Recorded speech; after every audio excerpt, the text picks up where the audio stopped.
지난해까지도 아울렛 부문 최고의 성적을 거둔 여주 프리미엄 아울렛은 여전히 많은 사람들이 찾고 있습니다. 네, 반면 바로 옆 여주 375 아울렛은 최근 몇 년 동안 고전을 면치 못했습니다. 복합적인 원인이 있었고 해결책을 찾기는 더 어려웠는데요. 올해 들어 대기업이 이곳의 운영을 지원하는 방식으로 새 출발을 준비하고 있습니다. 신승훈 기자입니다. 국내 최초의 대형 아울렛인 여주 프리미엄 아울렛과는 바로 이 도로 하나를 사이에 두고 위치한 것이 여주 375 아울렛입니다.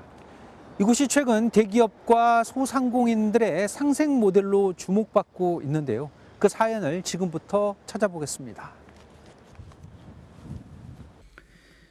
여주 375 아울렛이 시작된 것은 지난 2010년입니다.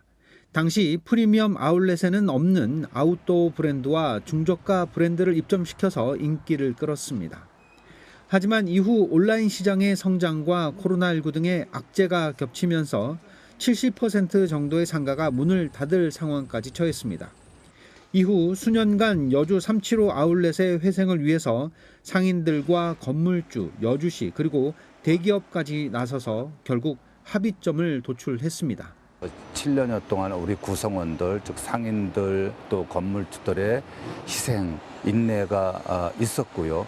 무엇보다 감사한 것은 정말 진정성 있는 노력들, 결단이 있었기 때문에 가능했다. 우선 기존의 375라는 이름부터 바뀌게 됩니다. 여주 프리미엄 빌리지로 새롭게 출발하고 아울렛 내의 브랜드 입점과 구성, 운영, 홍보 등의 신세계 사이먼이 직접 컨설팅과 지원으로 돕게 됩니다. 현재 이곳 여주 프리미엄 빌리지 내에는 개장을 앞두고 막바지 공사가 한창 진행 중에 있습니다. 이곳 쇼핑몰에서 주목할 만한 점은 바로 인접한 프리미엄 아울렛과는 서로 보완할 만한 브랜드들이 입점하고 있다는 점입니다. 수입 고가 브랜드 중심의 프리미엄 아울렛과는 달리 20, 30대의 소비를 겨냥한 스파 브랜드와 중저가 캐주얼 브랜드, 어린이 대상의 상점 등이 들어서게 됩니다.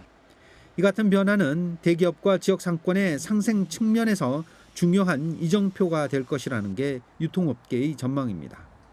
이 부분은 대한민국 유통 역사의 기념비적인 일이라고 저는 심주어 말할 수 있습니다만 앞으로 이런 일들이 지역에서 대기업과 얼마나 또 상생의 결과물로 나타날지는 대기업의 운영 노하우와 지역 상권의 다양성이 합쳐지고 앞으로 주변 관광 상품들이 더 개발된다면 유례없는 대단히 쇼핑 관광 지역으로 바뀔 수 있다는 전망입니다.